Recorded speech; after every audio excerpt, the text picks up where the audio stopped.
एक scientist time machine बनाकर 1990 में जाता है। वहां पर उसकी जिंदगी में कुछ ऐसा होता है जिससे पूरी उसकी लाइफ बदल जाती है। स्टोरी की शुरुआत में दिखाया जाता है कि एक साइंटिस्ट अपनी लैब में काम कर रहा है और दूसरी तरफ एक लड़की मंडप में बैठे अपने दूल्हे का इंतजार कर रही है। दरअसल साइंटिस्ट की आज उस लड़की से शादी होने वाली थी, पर साइंटिस्ट टाइम मशीन बनाने में इतना बिजी हो जाता है कि वो अपनी शादी में ही जाना भूल जाता है। लड़की मंडप में साइंटिस्ट का इंतजार करते करते थक जाती है, पर साइंटिस्ट शादी में नहीं पहुंचता। तो लड़की गुस्से में साइंटिस्ट की लैब में आती है और उसे एक जोरदार थप्पड़ मारती है और बोलती है कि तुमको अपनी मशीन से ही शादी करनी थी, मुझसे नहीं। इतना बोलकर लड़की चली जाती है। साइंटिस्ट थोड़ी देर तो शांत रहता है, पर उसके बाद फिर से वो अपने काम में लग जाता है। अब इसके बाद कुछ दिनों के बाद का समय दिखाया जाता है जब साइंटिस्ट ने टाइम मशीन बना ली है। साइंटिस्ट अपनी टाइम मशीन को चेक करने के लिए सबसे पहले 1990 में जाने को सोचता है। साइंटिस्ट अपनी मशीन में बैठता है और मशीन को चालू करता है और लप लप की आवाज बस। साइंटिस्ट खेतों के बीच गिरा पड़ा है। उसके चारों तरफ मिट्टी के घर, बैलगाड़ी, ट्रैक्टर, रेडियो पर पुराने गाने बज रहे थे। ये सच में 1990 था। इसे देखकर साइंटिस्ट बहुत ही हैरान और बहुत ही ज्यादा खुश हो जाता है। तभी उसने देखा कि उससे कुछ दूरी पर लड़कियां खेतों में काम कर रही हैं। साइंटिस्ट उन लड़कियों के पास जाता है और उनसे बात करने की कोशिश करता है, पर लड़कियां साइंटिस्ट को देखकर बहुत ही ज्यादा हंस रही थी और बोल रही थी कि ये तो फिल्मों से आया है। दरअसल साइंटिस्ट ने 2025 के हिसाब से कपड़े पहने थे, पर हुआ था 1990 में। इसी वजह से लड़कियां उस पर हंस रही थी। उन्हीं लड़कियों में एक लड़की थी मीरा। वह लड़की कुछ अलग थी। अगले दिन साइंटिस्ट 1990 के कपड़े पहनकर उन्हीं लड़कियों के पास जाता है और उन लड़कियों से बातें करता है।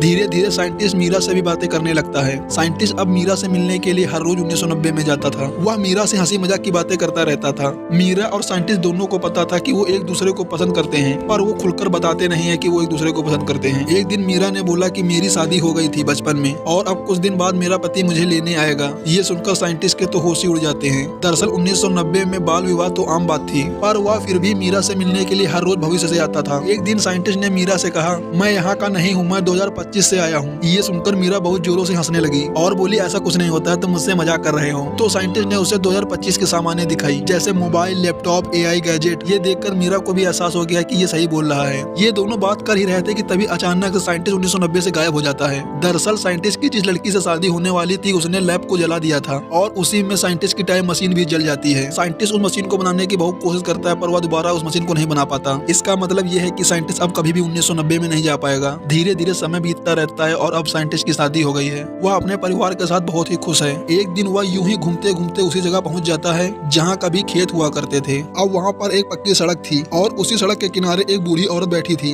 वह औरत साइंटिस्ट को बहुत ही गौर से देख रही थी। दरअसल वह औरत मीरा ही थी। वह साइंटिस्ट को पहचान जाती है। साइंटिस्ट भी मीरा को पहचान जाता है। वो दोनों गले रखकर खूब रोते हैं। मीरा बोलती है कि तुम वापस क्यों नहीं आए। साइंटिस्ट बताता है कि मेरी मशीन खराब हो गई थी और मैंने बहुत ही कोशिश की, दोबारा मैं वो मशीन नहीं बना पाया, इसीलिए मैं वापस नहीं आ पाया। यहीं पर स्टोरी खत्म हो जाती है। अगर आप ये वीडियो यहाँ तक देखा है तो लाइक और सब्सक्राइब जरूर करें।